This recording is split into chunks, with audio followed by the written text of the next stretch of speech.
Ladies and gentlemen, welcome back once again to Samuel Adams Returns, those Anti-Federalists. Yes, I'm part of that. We got it right. Well, they got it right because they wrote it first. I'm just trying to bring it all to the realities today of what we're dealing with. And yes, I am Tom Navolis, your host, and welcome back to this third segment for today in the program that we're getting into, the reality, ladies and gentlemen, that we have a consolidated government. And are you okay with that? Because, you know, when I talk to a lot of the folks that I know from Tea Party and, let's see, what are these libertarian folks and some of these others that just, you know, they say, stand on the Constitution. You know what? Hey, Dave Joyce pulls out of his pocket, hey, here's my Constitution. Yeah, I'm standing on it. Yeah, well, that, and you get that out of, you know, my one senator, you know, the other senator in the state of Ohio is a communist. So I don't even worry about him. I mean, this guy is just so far to the, I mean, he's probably the twin brother of that gal there out of Berkeley, except on the Senate side. Okay, yeah, that's pretty bad.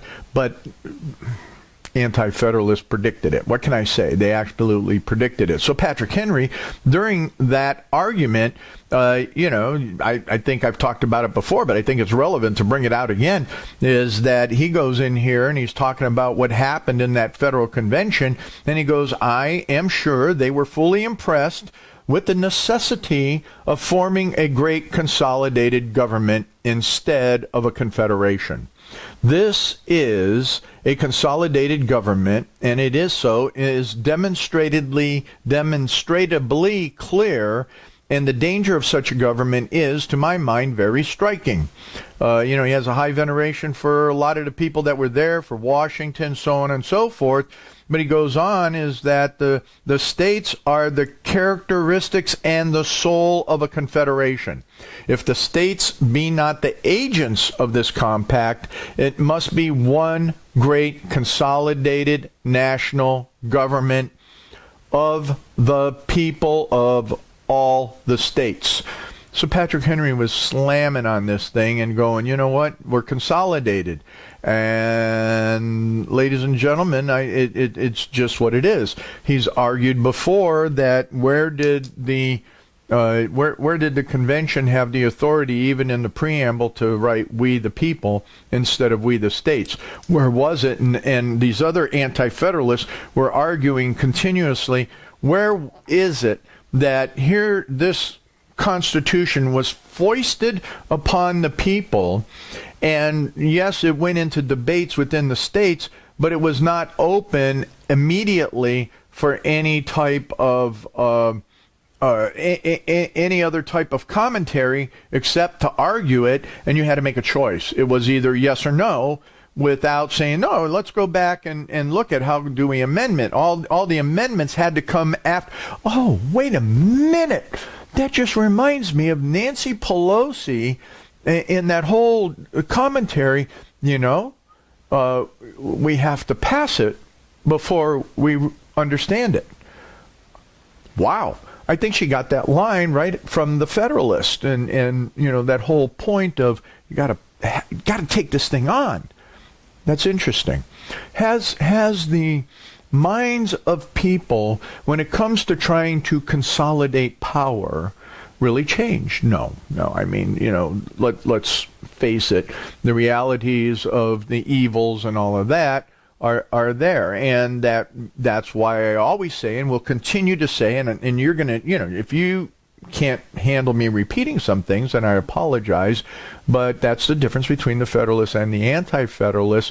The Federalists said, well, you know what, we're going to have, and John Adams in particular goes, you know, this is for a moral and virtuous people. And the expectation was that the churches would take and do their job and really have people, a nation that would be moral and virtuous.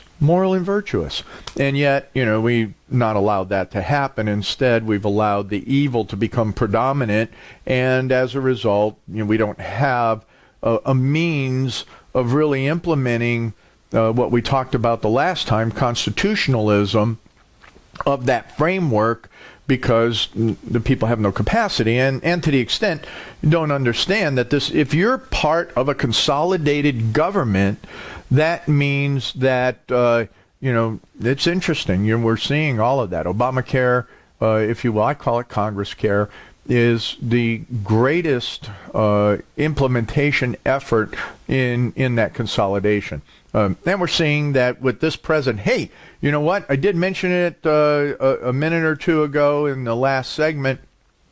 Wow. I'll tell you what, that West Virginia speech knocked it out of the park. I said that in the opening segment. I'm going to say it again because I'm going to tell you right now, we have to take and support Donald Trump and continue to work on taking apart the swamp. He's got issues inside of things, and once again, like I said, 100 years can't be changed in 6 months. And, exactly, Patrick Henry was going down this path, and he's going, you know what, make the best of the new government. Say it's composed of anything but inspiration. You ought to be extremely cautious, watchful, jealous of your liberties. For instead of securing your rights, you may lose them forever. If a wrong step be now made, the republic may be lost forever. If this new government will not come up to the expectations of the people, and they shall be disappointed, their liberty will be lost, and tyranny must and will arise. You hear that? So when we talk about seeing the tyranny and despotism within Congress, within this previous president, and even in some of the things that happened during the Bush's administration, Bush 1 and Bush 2, in particular with all of this 9/11, what was foisted on us under the guise of security, I'm sorry. That's wrong. Patrick Henry nailed it right. He goes, I repeat it again, and I beg gentlemen to consider that a wrong step made now will plunge us into misery, and our republic will be lost. My word. He was saying the republic would be lost then. And we haven't even gone into the depths of the globalism or anything like that. And here he is talking about this, predicting today, predicting what we have now. He goes all the way through even more. Here's I got to take you back here. Here's a guy that wrote. He's a farmer and a planter. I think I've talked about him in the past, and he talks about that they're telling us we should adopt this new government. If we do. So here you go. Here's what he's talking about. And should you adopt this new government, your taxes will be great, increased to support their servants and retainers, who will be multiplied upon you to keep you in obedience and collect their duties, taxes, imposts, and exercises. Do we talk about mission creep? Do we talk about the expansion of bureaucracy? Do we talk about all of these agencies? And, why is it that the tax man has to have a gun? Come on, give me a break. So what we saw was then, especially under the Obama administration, that a lot of these bureaucracies were being turned into military forces. They were, being armed like they should never be. That's not included in a standing army component of but let me think about that.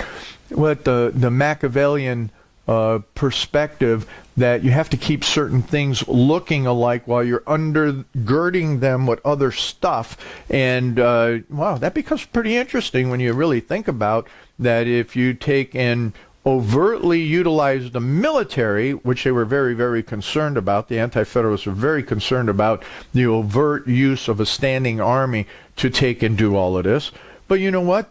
Hey, the subversives of your liberty actually figured out how to do it through the bureaucracies. Anyway, let's move on. He goes, our liberty, and we're going to wrap up here in a few minutes, is our liberty then was in dispute with a mighty and powerful tyrant, being that from Britain. And now, we went after this war. What is this? What's going on? The case is greatly altered now.